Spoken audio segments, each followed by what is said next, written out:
Here's every Game of Thrones spin-off in the works.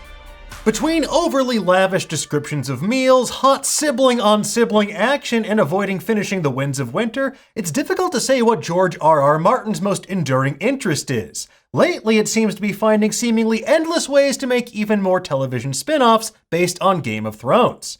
And while Blood Moon, the Naomi Watts starring prequel series set 10,000 years before Game of Thrones during the Long Night, failed to move forward, this Sunday marks the launch of the first official Game of Thrones spin-off, House of the Dragon.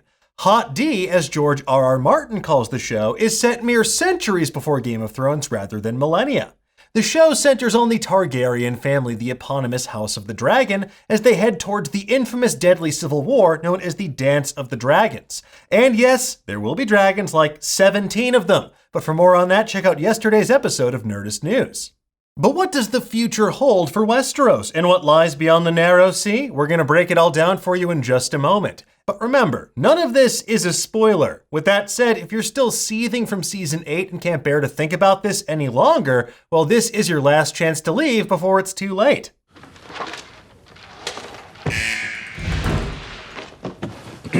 The Sea Snake. Like a murdery Matryoshka doll, the Sea Snake is a spin-off of the House of the Dragon. Well, sort of. Both are based on Fire and Blood, the prodigious history of the Targaryen conquest of Westeros.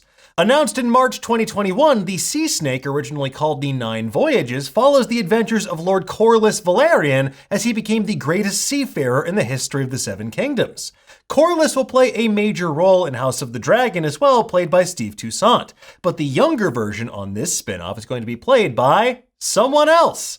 Having journeyed to the distant lands of Yi Ti and Leng, Corlys has been to parts of the world that few others in the Throniverse have ever seen. So who knows, maybe he'll journey to wherever George R.R. Martin is keeping those fabled chapters from the Winds of Winter. But probably not, because I don't think they exist. And if they do, who knows? Anyway, the 10,000 ships. Now, in case a show with presumably one ship wasn't enough for you, what if there were as many ships as there are maniacs? That's exactly what the premise of 10,000 Ships is. Set 1,000 years before Game of Thrones, the series, created by Amanda Segel, follows the legendary Princess Nymeria, the warrior queen who led her people from the Rhoynar out of Essos after the Valyrian Freehold conquered the region.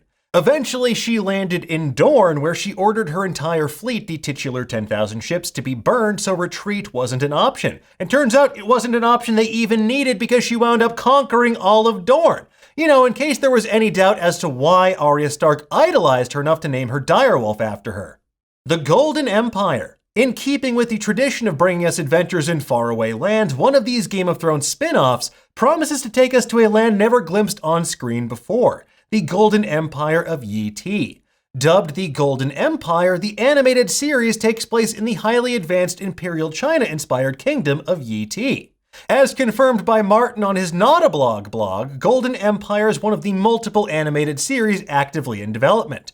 Martin said, over on the animated side, well, I'm not allowed to talk about most of what's happening, except to say that things are moving very fast, and I love some of the concept art I'm seeing. As for how many series exactly are in development, Deadline says it's 3, but we'll see what the future holds now that HBO Max is under new leadership. A Knight of the Seven Kingdoms. Next up, we have another prequel series in the works based on the fantasy novellas The Tales of Dunk and Egg, The Hedged Knight, The Sworn Sword, and The Mystery Knight, and these stories were all later collected in a single volume called A Knight of the Seven Kingdoms. These stories follow the adventures of Dunk, the future Lord Commander of the Kingsguard, Sir Duncan the Tall, and the future King of Westeros, Aegon Targaryen V. Martin confirmed the live-action Dunk and Egg series is helmed by Patriot and Perpetual Grace Limited creator Steve Conrad. Martin said, the first season will be an adaptation of the first novella, The Hedged Knight. Contrary to what you may have read online, the show will not be called Dunk and Egg, which could be mistaken for a sitcom by viewers unfamiliar with the stories. We're leaning towards A Knight of the Seven Kingdoms for the series title, though The Hedged Knight has its partisans as well. All I can say is I am glad they're clearing up the confusion around this title, because I, for one, was convinced this would be a buddy cop show about a basketball player and a newborn chicken. They can't all be winners, folks. Moving on! Snow. Speaking of knowing nothing at all, Jon Snow is back in sequel form. While we last saw everyone's favorite secret Targaryen leaving the Seven Kingdoms behind to go live beyond the Wall with the Wildlings, clearly he's got some unfinished business in Westeros.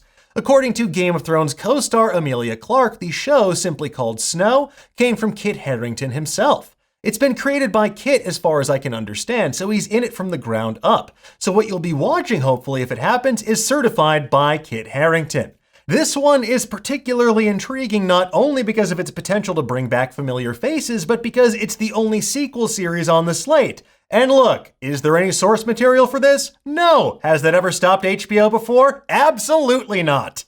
Fleabottom. Last and definitely least, we come to Fleabottom, an untitled mystery project reportedly about the poorest denizens of King's Landing's most notorious slum. Now, we know about as much about the Fleabottom series as we do about what's actually in A Bowl of the Brown, which is to say, nothing at all. Fleabottom was the home of my boy Sir Davos Seaworth. It's also where Gendry laid low when he wasn't rowing around the world for 3 years straight, and we also saw Arya Stark barely survive its narrow streets as she escaped King's Landing. As for what it could be about, well, your guess is as good as mine, but we're firmly sticking with the idea that it's a Baby's Day Out style adventure starring young Davos. Anyway, folks, there you have it. Those are all the Game of Thrones spin-offs currently in development that we know about. Look around you. Take a good, hard look. Scientists say that 1 in 10 people or objects could actually be a Game of Thrones spin-off without you even realizing.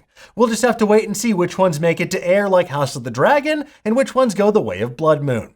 Now, we'll keep you posted by Raven from our Citadel over at Nerdist, but in the meantime, tell us, what do you think? Which of these shows are you most excited for? What other spin-offs would you like to see and why? The life and adventures of Elio Grivas, First Sword of Bravos.